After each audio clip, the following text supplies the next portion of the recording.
welcome to In Conversation with Hemali. I have a great mix of talents coming up here on In Conversation with Hemali, and I feel so excited about it. New things, new talks, new discussions that happen over here. And just imagine, how a doctor would feel bringing in a new life into the world. Yeah, what connection am I trying to make? Well, wait, hold on. I'll let you know what I'm trying to say. Gynecologists are doctors who specialize in women's health with a focus on the female reproductive system. Why am I talking about this? I'll let you know now. With me is Dr. Mitali Vasavada, a remarkable senior consultant obstetrics and a gynecologist who has worked in internationally recognized institutes. She specializes in general obstetrics and gynecology, including high pregnancy, now adolescent gynecology, and early pregnancy complications. She is a laparoscopic surgeon, and at present, she is a director at Vasavada Healthcare. She's worked in UK, Gulf, Africa, and now works in Ahmedabad, India. Apart from being a doctor, she has been Mrs. Gujarat 2016 finalist, and she is an expert for women's healthcare and is on the panel of several TV channels in Gujarat. Welcome, Dr. Mitali Vasavada, In Conversation with Hemali. It is a pleasure to host you on this show. Likewise. Thank you. Dr. Mitali, would you tell us a little more about yourself, please? Well, so I think you've done a remarkable job, very, very humbling introductions. I think you've covered almost everything. So basically, I am a gynecologist. I'm an obstetrician. Obstetrics basically deals with childbirth and pregnancy, and gynecology is all the other complaints that a woman can perhaps have in terms of health-related problems related to women's health, which includes cancers, infertility, a lot of other problems, cervical problems, and everything to do with the reproductive organs. And I've worked, in a very good mix of centers internationally. I've worked in India. I have one post-graduation that I did while I was in India, and the other one is an MRCOG from the UK. So yeah, that's all professional. Yeah. Wow, thank you so much, Dr. Mitali. So why did you choose to become a doctor? Yeah, well, that's I guess serendipity, I would say, because if you asked me in class 12, normally when children in 10th and 12th classes, they visit people, go anywhere. The first question is that, oh, beta, kya banna chahte ho, kind of thing. What do you want to become? And my mind was so clear that I would always say, I don't know what, but I don't want to do medicine. I don't want to be a doctor. That was my first response. I sort of never associated with being a doctor. I thought it's way too serious and just academic oriented. And I was always, I was good at academics. I would be in the top 2-3 in my class from, a very young age. But at the same time, I was also an extracurricular person. I was always in drama, acting, singing, dancing, all of it. So I never thought that I'll fit in that mold of being a serious, doctorly kind of a person with those silvery strands of gray. So I was like, nah, I'm not doing that. So I went from trying to be a pilot to a fashion designer, makeup artist, to all those kind of fads. And I went through with that, and I think I really, really made life miserable for my parents, honestly, because in my 12th, I got a 97 point something percentile. Wow. And when I told my father, he said that, you should do medicine. But I said, we're not talking about medicine. I don't want to do medicine. I want to do biotechnology and be a genetic engineer. And that was the new fad that I had got that time. So I took admission in Xavier's College, Ahmedabad, for biotechnology. I did around 6 months or so. And then I realized that, it's not challenging me enough. So I told that to my father, and he said that you take a year off, but you do medicine. I'm telling you that is what you should be doing. And so I, said, okay, what the hell, let's give that a shot. And I gave my entrance exams for medicine. I was still not too convinced, but I said, chalo, let's get on and see what happens. And I thought I did terribly in my entrance exams. And I told my father that don't even expect me to get into physiotherapy, forget medicine. Okay. So we were all like, yeah, so everybody was so sad at home that, oh, it's okay, never mind, we should try. And, we did Yeah. that. Finally, I got through, and I got a good rank in the Wow.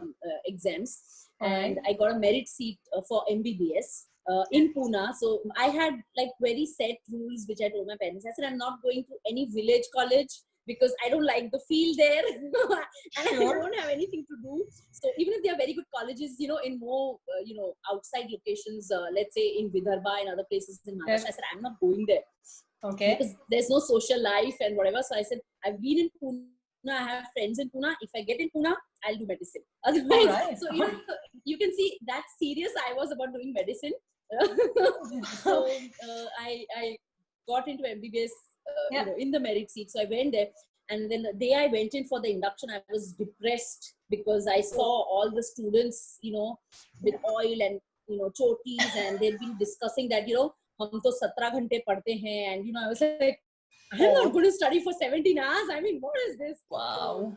I did again 6 months, but Mhm. I was not happy, and I thought that I should do something else. Oh, So I okay. decided I'll do dentistry, and by my luck, there was an opening in dentistry. So Okay. normally, from MBBS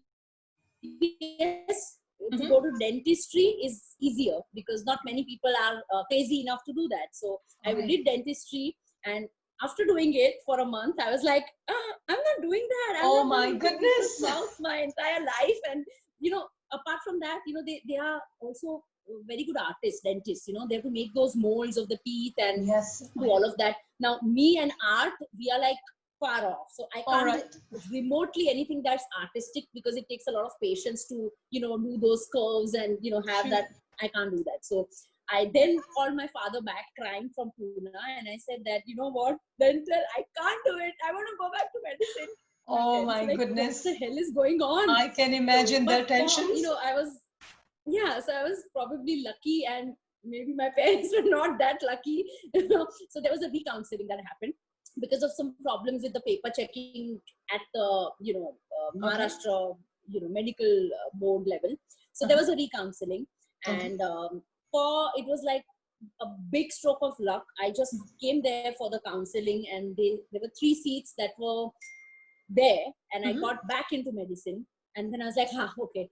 Now, so I was like absolutely sure then that yes, I'm happy doing medicine, and I Okay. don't want to do anything but medicine. So by the All time, right. that first year happened, that's what happened. And then, of So, course, my grades in the first year itself were very good. So I was, from the first year till my last MBBS year, I was always in the top 5 of my class. And wow. I sort of fell in love with medicine. So today I can say that I would not want to do anything but medicine. But yes, it Fantastic. was a, So, full of excitement journey till I realized that that's what I want to do. indeed, indeed. And I do understand from what you say that, you struggled a lot by, deciding going into different fields and kind of exploring, whether this would work for you or not.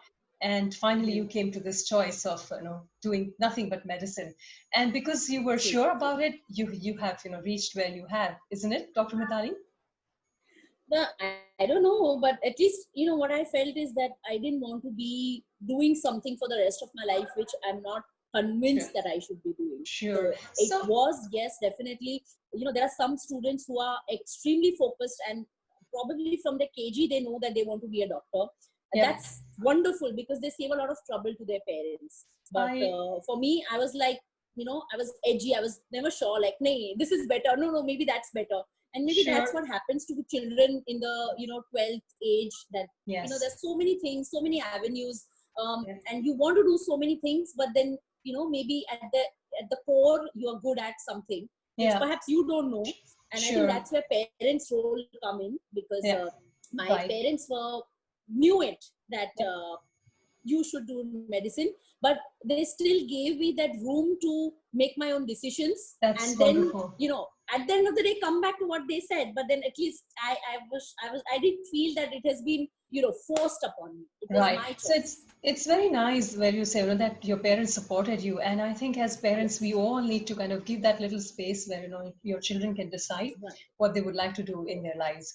Why, Dr. Mitali, why have you chosen this field of specialty?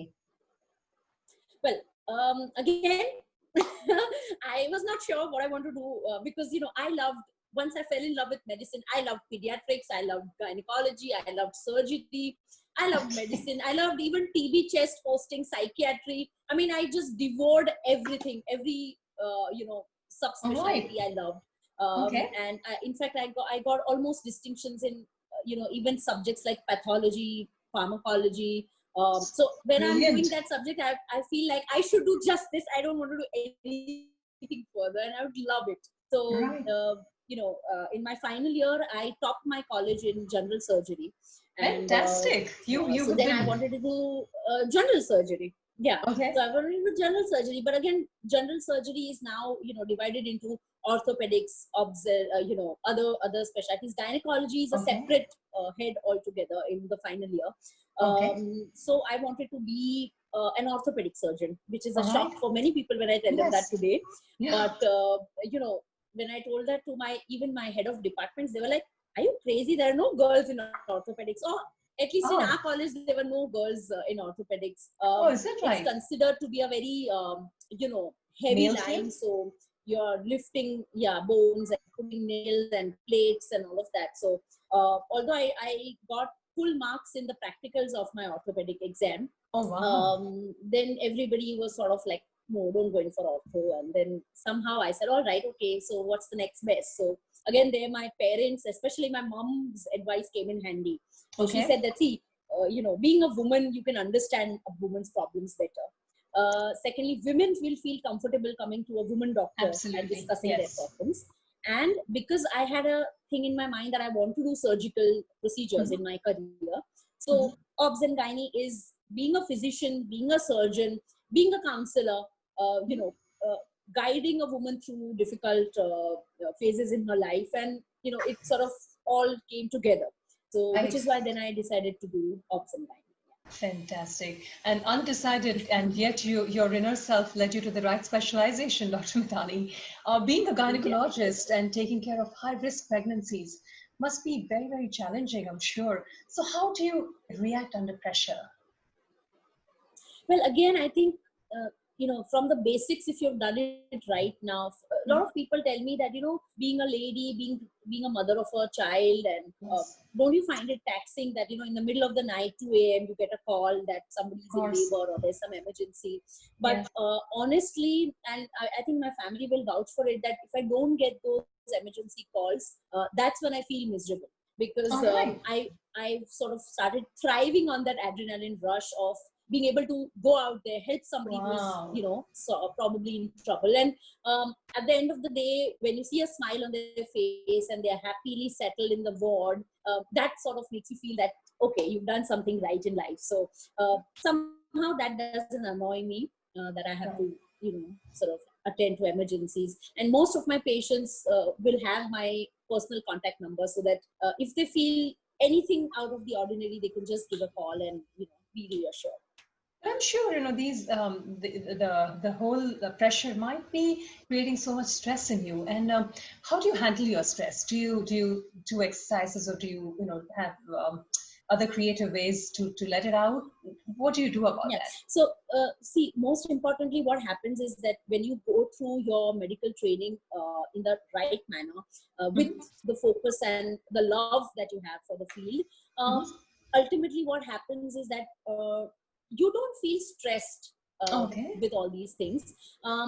In fact, there are certain times that people feel that, when your patient is bleeding, or, you don't know whether she will make it or not, and how do you keep your mind focused and take the right decision?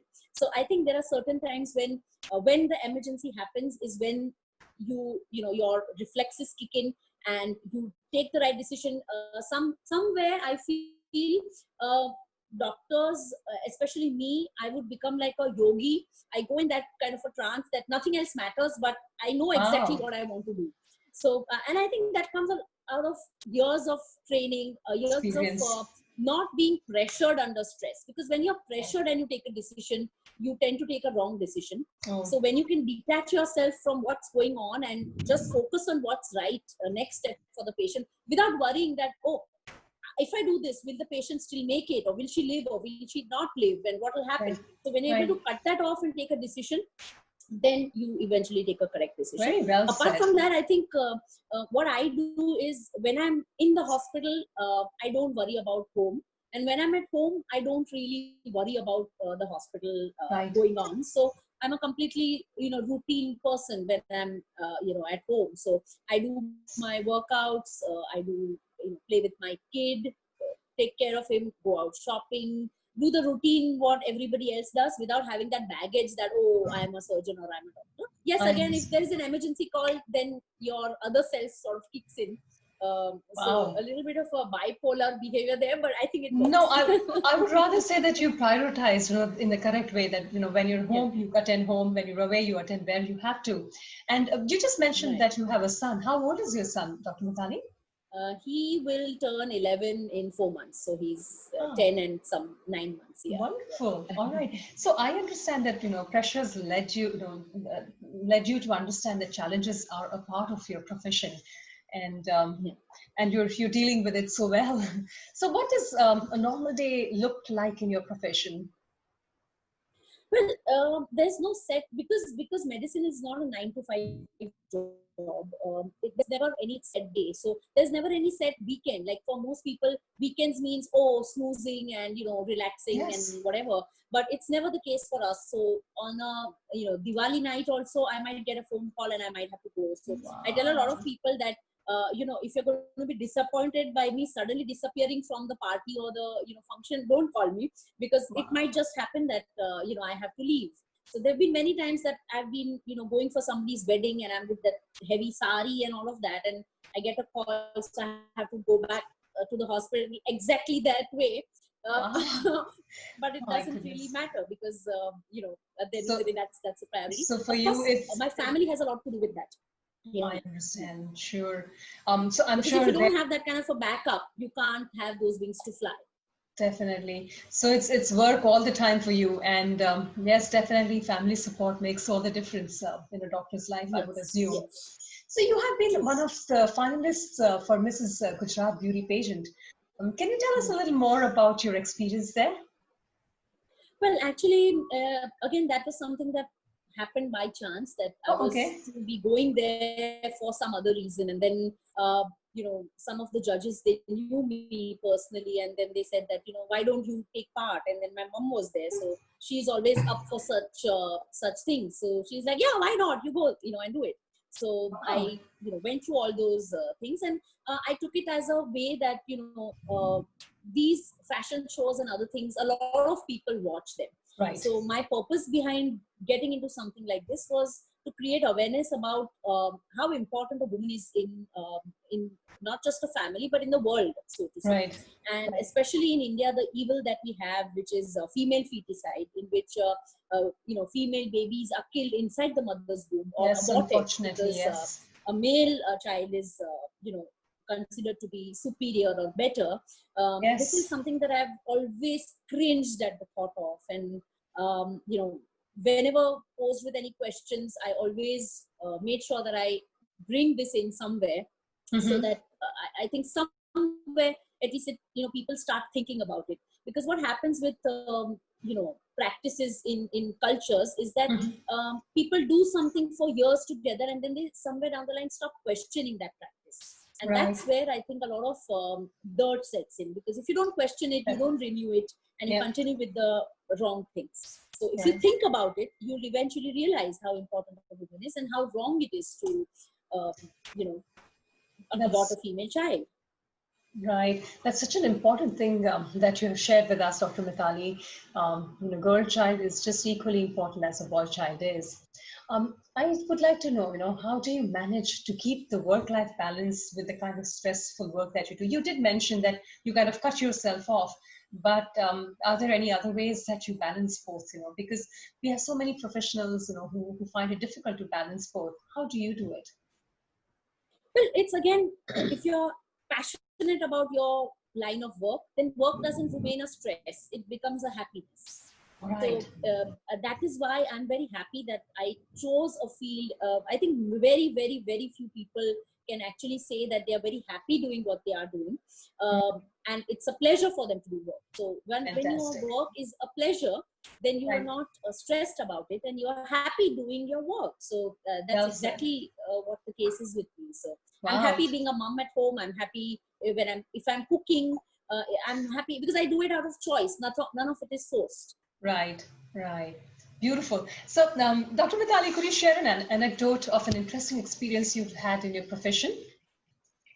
Well, they've been from, the beginning of medical school till, very recently. There are always a lot of stories that keep happening. A lot of incidents which are sometimes, there's sometimes incidents that really make you think about whether we are in the right direction in regard to women's healthcare, especially in our country. So, I had this woman who was admitted, for example, and how patients present in a particular manner, and then they turn out to be something completely different. So we had this lady who, she was around 58 years old, and she came in with abdominal pain, admitted to the hospital. So obviously, abdominal pain, lady who's around, after her menopause, it normally goes to the general surgeon. So the surgeon evaluated her, he did a preliminary scan, and he said that, she has a gallbladder issue, and the gallbladder needs to come out. But incidentally, she also had an ovarian cyst. So the surgeon gave me a call that, I'm going to operate her for a gallbladder issue tomorrow morning, and I'd like you to remove the ovarian cyst. He was just like blah about it, like get it out and get it done with. Sure. And so I said, all right, I don't mind it, but I will always see my patient before I take a patient up for surgery, because I always want to evaluate myself. So I went there, I saw her. The first thing I mentioned is that her voice was, on the heavier side. So it was like a male kind of an element in her voice. Then I looked closely. I saw there were hair here. There was a little bit of a mustache coming up. The way her fat was distributed was a little different. So she had more fat on her belly and, all these other things. And then I took the history. I said, has this been from the beginning, or is this something recent? So she said, it's since the last 1 or 2 years I have been experiencing this. And then I said, what about your period? So she said that I stopped my period at 50, but since the last 1 or 2 years I get spotting on and off. So immediately the bell rang in my head. I said, this is not just an ovarian cyst, this perhaps has an element of malignancy. And the surgeon was very upset, because he had a straightforward gallbladder that he'll get out and leave, but I added this thing, and I said that we can't do it laparoscopically, let's explore, and we have to have a look at what this is. So much to his dismay, I went in for an open surgery. We got the ovarian cyst, what looked like an ovarian cyst, out. We sent it up for a frozen section, which is a quick section which tells you roughly whether there's malignancy or not. So we sent it for a frozen section, which comes back in around 15 minutes to half an hour.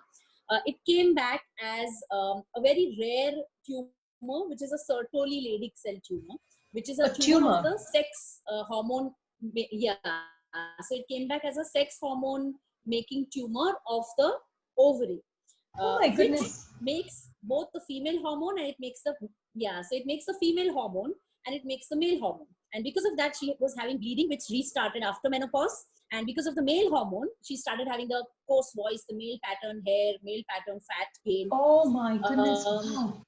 Yeah, and then of course we did, we did what we should in case we find a cancerous ovarian tumor.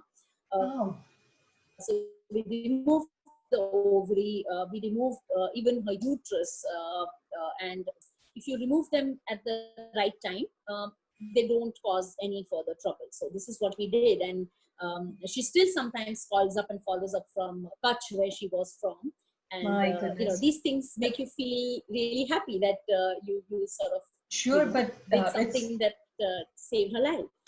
Yeah, but it's fantastic that your diagnosis was so correct. Otherwise, it would have just passed off as a normal surgery. I think what happens is that once we become more senior in practice, we tend to take things very lightly. So when a patient complains of something, we assume, oh, that's nothing. Yeah. And that's where we tend to go wrong. That's whenever the medical negligence bit sets in, that's when doctors start to take patients' complaints lightly and say, oh, that's nothing. That is so Our job as a physician, as a doctor, is to take every complaint seriously, note all the findings. So if I'm a gynecologist, yes, my work is restricted to the uterus, ovaries, and the female organs. right. But because, you know, the female organs are not separately floating in the cosmos, they are a part of a body. So they need to be evaluated as a whole, as a patient in whole, not just Wow. a fibroid or an ovarian cyst. And I think this is how I learn every day of what not to do and what to stay away from in practice. Wow, this is so interesting, Dr. Mitali. No wonder, when I was searching out for you, and when I was talking to people to find out more about you, I got to understand that most female patients, they love coming down to you because you see them as a whole, and not just as that patient with a problem, that one little problem. And that's the reason I wanted to speak to you and bring you onto this channel. I have one more thing that I would like to ask you. I'm sure that your patients thank you for all that you do, and you get appreciation. But can you share a moment with us that made you feel you were rewarded for the work you do relentlessly every day? Well, actually, because my line of work is such, and because I see high risk cases, cases that have come in with a very bad prognosis. I always feel very happy, and I think more than the financial rewards, it is that reward, I think, which most doctors work for, especially I can say for me, is that when you go back the next day and you see the gratitude in somebody's eyes, in the eyes of their family, and Yes. that's what is the real reward. And I think Beautiful. there's a lot of hue and cry, especially in India, where doctors are painted out as people who are greedy for money, and they're doing everything for money. Just to point out to all those people through your channel is that if money is all that we wanted, perhaps we should have gone in for politics or civil services, or being a construction person, being a builder. There's so many. I mean, I could open a pan shop outside my corner and maybe earn millions instead of taking so much of a risk of deciding if somebody lives or dies. I mean, every time I take a patient for a surgery, there is so much of trust on my shoulders that the patient and the family has given me.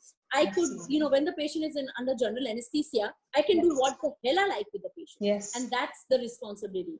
And if they feel that, that kind of a work doesn't deserve money, then I think they don't know where to put their money at. And, you do that because you have some kind of a passion, not just because, you're out to earn a quick buck. Well said, very well said indeed. Yes, we need to trust our doctors even more, and I think most of us do.